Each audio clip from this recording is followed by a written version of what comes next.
Museum का इफ्तिताह होने जा रहा है वो बहुत ही एक गिलगित बल्तिस्तान की तारीख के हवाले से एक अहम संगमील समझ लें इसको। और ये जो काम कमांडर एफसीएनए की ज़ीर निगरानी आज पाए तकमील तक पहुंचा और थोड़ी देर बाद इसका इफ्तिताह होगा। तो गिलगित बल्तिस्तान की जो आने वाली नस्ल है उनके लिए ये एक असासा है। प्रोजेक्ट्स बनते रहते हैं, सड़कें भी बनती हैं, लेकिन ये जो काम है ये बहुत ही मुश्किल काम था मेरे ख्याल में। और इसको जिस कम अरसे में यहाँ जिन जिन लोगों ने इसमें हिस्सा लिया उनकी कंट्रीब्यूशन जो है उसको पूरे गिलगित बल्तिस्तान के अवाम जो है उनको कदर की निगाह से देखती है और इस इक़दाम को हम सराहते हैं। ये काम बहुत पहले हो जाना चाहिए था, नहीं हुआ। अल्हम्दुलिल्लाह इस हुकूमत में एफसीएनए के साथ मिल के, और ज़ाहिर है एफसीएनए का इसमें कुलीदी किरदार है, इन्होंने ये सारी चीज़ें मैनेज की है। तो इसमें कोई ऐसी चीज़ अभी बाकी नहीं रही है जिसके ऊपर हम कह सकें या कोई तशनगी का एहसास हो। जो भी गिलगित बल्तिस्तान, इवन हम सबको बहुत सारी चीज़ों का नॉलेज नहीं था। आप जर्नलिस्ट हैं, हो सकता है आपको भी बहुत सारी चीज़ों का इल्म नहीं था। जब आप इसमें इंटर हो गए हैं और इसका जब आपने एक राउंड लगाया है तो आपकी बहुत सारी चीज़ों की, आपको गिलगित बल्तिस्तान की तारीख़, यहाँ की सकाफ़त, यहाँ के मज़ाहिब, यहाँ के रस्म व रिवाज, इस हवाले से आपको आगाही हासिल हुई है।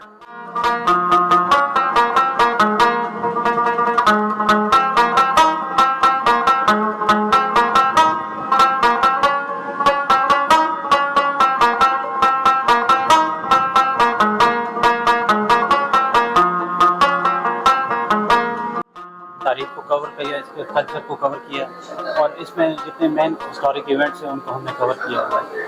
अगर हम 9000 BC से स्टार्ट करें तो यहाँ पे जो अर्ली स्टोन एज थी या लेट स्टोन एज समझ रहे हैं उसको, लेट स्टोन एज से स्टार्ट हमने इसको किया है और ला के हमने 2024 तक कवर किया है। अगर मैं एंशियंट हिस्ट्री की बात करूँ तो एंशियंट हिस्ट्री में लेट स्टोन एज से लेके अर्ली आयरन एज तक, जिसके दरमियान में अर्ली ब्रॉन्ज एज भी है, उसको हमने कवर किया। और अभी एंशियंट हिस्ट्री के एंड में हमने खुशाना डायनेस्टी को कवर किया हुआ है। फिर उसके बाद मिडीवल एरा आ जाता है। मिडीवल एरा में हमने पटोला शाहीज़ को कवर किया है जो कि बुद्धिस्ट नेशन थी। उसके बाद मिडीवल हिस्ट्री में ही बुद्धिस्ट का क्लाइमैक्स आया है। उसके बाद यहाँ पे उनकी बुद्धिस्ट कल्चर के अंदर जो जातका टेल्स हैं उनको हमने कवर किया हुआ है।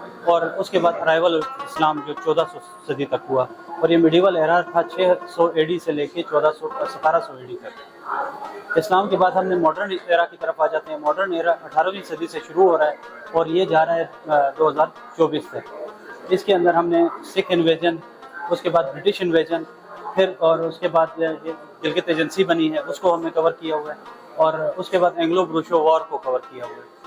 और उसके बाद म्यूज़ियम के अंदर हमने सियाचिन और कारगिल कॉन्फ्लिक्ट्स को जिक्र किया है कि पाकिस्तान का प्रोस्पेक्टिव उसके ऊपर क्या है। फिर हमारे म्यूज़ियम में गिलगित के वॉर हीरोज़ हैं जो हमारे 2 निशान हैदर हैं, और हमारे जो रिमेनिंग 4 हमारे GB लिबरेशन के वॉर हीरोज़ हैं उनको हमने कवर किया है। म्यूज़ियम के मीडिया रूम के अंदर हम लोगों ने टूरिज़म के ऊपर फोकस किया हुआ है और एक साइड पे हमने हिस्ट्री के बारे में इंफॉर्मेशन दी है। फिर सिल्क रूट का हमने जिक्र किया है اور اس کے بعد پولو کو ہم لے کے چلیں کیونکہ ہمارا قومی روایتی کھیل ہے. اور نیکسٹ جو ہماری وال ہے اس کے اوپر ہم لوگوں نے جی بی کے 10 ڈسٹرکٹس کو کور کیا ہوا ہے. اور جو آؤٹر گیلری ہے، آؤٹر گیلری کے اندر ہم نے فلورا فانا، اس کے بعد میوزیکل انسٹرومنٹس، اس کے بعد کلچر، ہیریٹیج اور جو ویپنس تاریخی ہمارے حیثیت سے ہوئی اس میں ہیں ان کو ہم نے کور کیا ہوا ہے.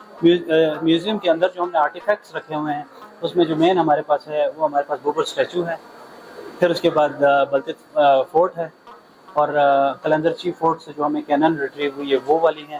برونز ایج اور آئرن ایج کے ہمارے پاس ریلکس اور آرٹیفیکٹس ہیں.